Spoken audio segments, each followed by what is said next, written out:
Di leg kedua pada pertandingan kualifikasi Piala Dunia putaran kedua zona Asia 2026, yaitu tim nasional Vietnam melawan tim nasional Indonesia, The Golden Star tampil dengan formasi 3-4-3 menghadapi formasi 5-4-1 dari skuad Garuda asuhan Shin Tae-yong.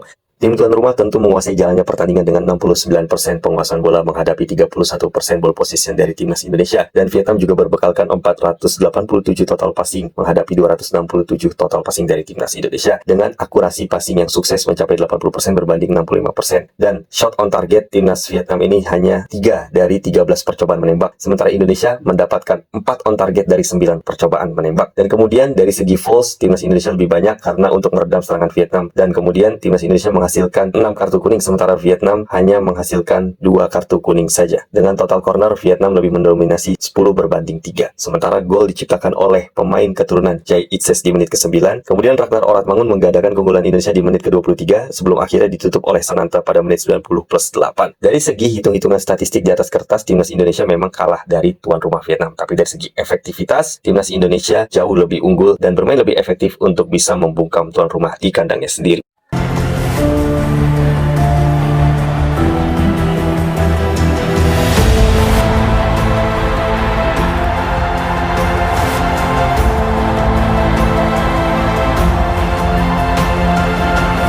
Salam fans Garuda, selamat untuk tim nasional Indonesia. Skuad Garuda asuhan Shin Tae-yong meski di awal-awal ketika bertandang ke Vietnam dilanda berbagai masalah, baik itu masalah soal kebugaran, cedera, dan berbagai wabah yang melanda pemain tim nasional Indonesia. Realistisnya tak jarang siapapun yang berada di kondisi seperti ini tentu akan kesulitan dalam menentukan starting line up dan komposisi terbaiknya. Tapi tidak buat seorang Shin Tae-yong ya. Pelatih sekali berpiala dunia ini memiliki banyak opsi di kepalanya sendiri untuk bisa menemukan formula terbaik dalam menghadapi lawannya, sekalipun itu harus bermain tandang di kandang lawannya.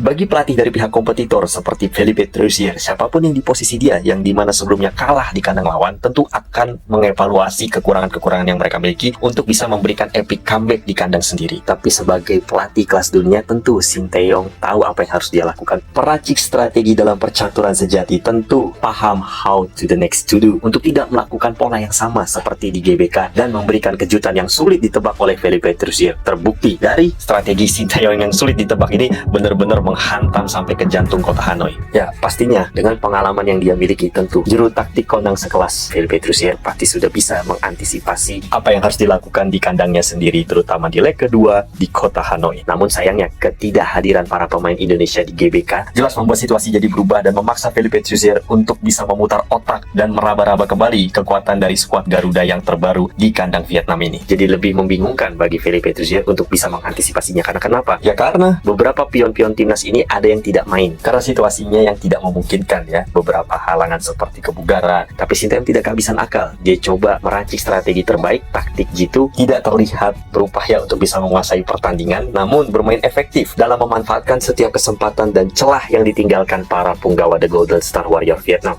Sehingga kapan saja para pemain Vietnam ini lengah, pastinya akan dimanfaatkan dengan sebaik-baiknya oleh para pemain tim nasional Indonesia.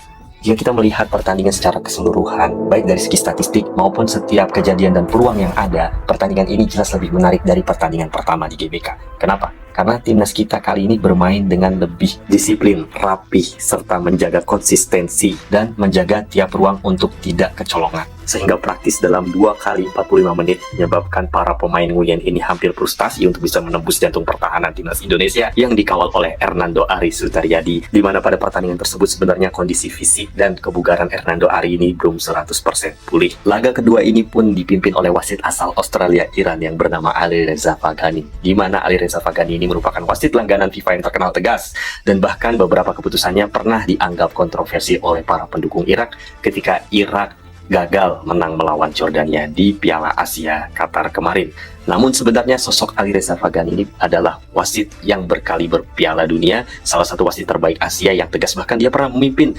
pertandingan di Liga 1 ketika ia diundang untuk memperbaiki kualitas wasit di Indonesia.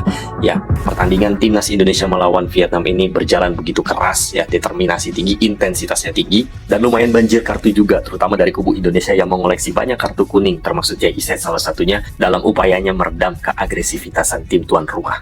Karena jelas tak ada pilihan bagi para pemain Vietnam untuk bisa menargetkan satu kemenangan di mana mereka kehilangan target mereka ketika bertandang ke GBK. Namun anak asuh Shin Tae-yong ini tidak akan membiarkan hal tersebut terjadi, dan Shin Tae-yong tahu betul apa yang ada di dalam kepala Philippe Petruccia. Tentu mereka akan berusaha bermain terbuka, bermain menyerang di menit-menit awal, tancap gas karena mereka bernafsu untuk membalikan keadaan dan merusak konsentrasi para pemain Indonesia jika dibutuhkan dengan permainan-permainan kerasnya. Tapi untungnya para pemain kita ini tidak terpengaruh dengan pola permainan mereka. Kita tidak terdikte dengan ritme mereka, bahkan kita yang mendikte ritme mereka. Itulah betapa kelasnya kualitas dari para pemain keturunan diaspora Indonesia yang baru saja membela timnas Indonesia. Dua orang debutan, Tom Haye dan juga Ragnar Oratmangun, cukup memberikan sentuhan yang signifikan dalam melapisi lubang yang ditinggalkan oleh Ivar Jenner maupun Rafael Struijk. Tak lupa kita juga apresiasi dengan kualitas pemain lokal kita yang mulai menjadi dewasa karena vibes dari bentukan chemistry yang dibangun oleh lini belakang Jay Itses dan juga Nathan Choaon. Disiplin dalam menjaga pertahanan sekaligus yang memberikan pengaruh luar biasa positif untuk Rizky Ridho dan beberapa pemain lokal lainnya seperti Witan Sulaiman, Asnawi Mangku Alam, dan juga Marcelino Ferdinand. Tentu chemistry yang sudah dibentuk ini harus dipertahankan, terutama pelatihnya, agar kita tidak memulai lagi dari nol. Kenapa begitu? Bagi saya, Pak Erick Thohir pastinya ada kesadaran dan inisiatif untuk memperpanjang kontrak Shin Tae-yong meski tanpa menunggu hasil dari Piala Asia U23 2024 di Qatar nanti. Karena bagi para pecinta sepak bola Indonesia itu yang penting event ultimate-nya, yaitu kualifikasi Piala Dunia. Syukur-syukur bisa masuk ke putaran final Piala Dunia 2026. Meski perjalanan kita masih jauh, at least seenggaknya kita berharap timnas kita mampu tembus hingga ke babak playoff sehingga bisa melawan tim antar zona, antar benua lainnya. Karena jujur aja, sayang banget di level kita yang sekarang ini kalau hanya fokus di Asia Tenggara aja. Kita harus mulai beyond the box. Kita harus keluar dari, kalau hanya sebatas di ranah level permainan Asia Tenggara ini, bukan keluar federasi, tapi keluar dari sistem persaingan yang hanya di situ-situ aja. Kita harus mulai menatap di level Asia. Syukur-syukur bisa ke level antar benua ya. Walaupun masih di tier 3 atau tier 2, setidaknya enggak stuck di situ-situ aja. Karena itu sangat penting untuk perkembangan level dari kualitas permainan timnas Indonesia sehingga terjadi eskalasi peningkatan kualitas level permainan timnas Indonesia secara keseluruhan. Karena itulah yang terjadi pada tim nasional Maroko ketika mereka mulai sparring dengan tim-tim kuat yang hasilnya begitu mereka masuk ke Piala Dunia, mereka mampu mengimbangi tim-tim langganan Piala Dunia.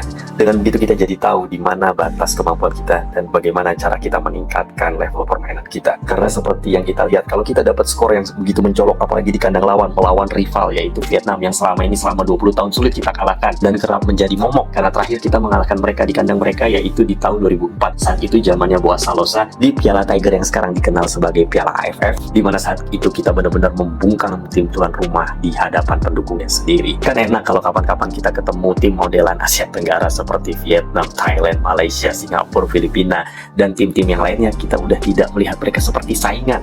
Kita hanya melihat mereka sebagai tim mediocre, bukan lagi momok. Itu tentu memudahkan kita untuk bisa bersaing di level berikutnya. Karena sudah waktunya, ibaratnya kita pindah benua. Bukan pindah dari segi administratif, tapi pindah dari segi mindset untuk bisa menjadi penantang atau kontender baru dengan berupaya dan berusaha semaksimal mungkin untuk bisa menjelma menjadi kekuatan baru yang diperhitungkan di kawasan Asia maupun kualifikasi Piala Dunia. Secara kedalaman, skuad Garuda ini sudah mulai mengerikan ya, sudah mulai memiliki kedalaman yang setara. Setidaknya kita tidak khawatir jikalau beberapa pemain kita harus absen, di mana memang kedalaman itu sangat dibutuhkan untuk kemerataan kekuatan skuad. Itulah kenapa saya tidak hanya mengapresiasi para pemain diaspora yang menciptakan gol maupun menciptakan peluang demi peluang.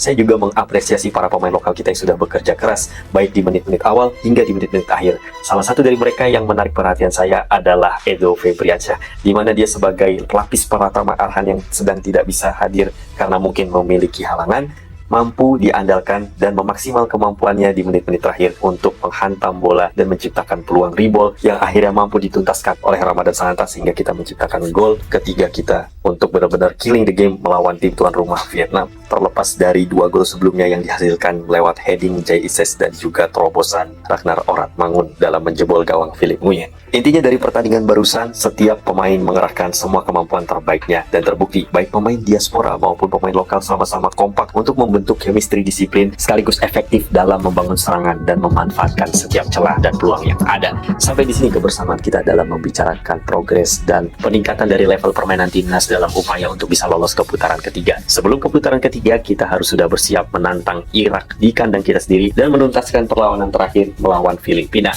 tentu target 2 kali kemenangan harus kita dapatkan. Walaupun memang realistisnya belum tentu kita bisa menang melawan Irak, tetapi dalam mindset you have to win. Karena jikalau kita tidak memiliki mindset seperti itu, bagaimana kita bisa bersaing di putaran ketiga? Karena di putaran ketiga nanti level lawan kita itu bukan lagi hanya sebatas sesama Asia Tenggara, melainkan tim-tim yang levelnya jauh lebih tinggi seperti tim-tim yang langganan lolos ke fase knockout Piala Asia maupun langganan Piala Dunia. Karena dengan kemenangan melawan Vietnam ini, kemungkinan kita untuk lolos ke putaran ketiga makin terbuka, sekaligus kita bisa memastikan lolos ke Piala Asia secara langsung tanpa harus kualifikasi lagi nantinya di 2027 yang bertuan rumahkan Saudi Arabia. Terima kasih telah menonton. Leave your comment below. See you and thanks for watching.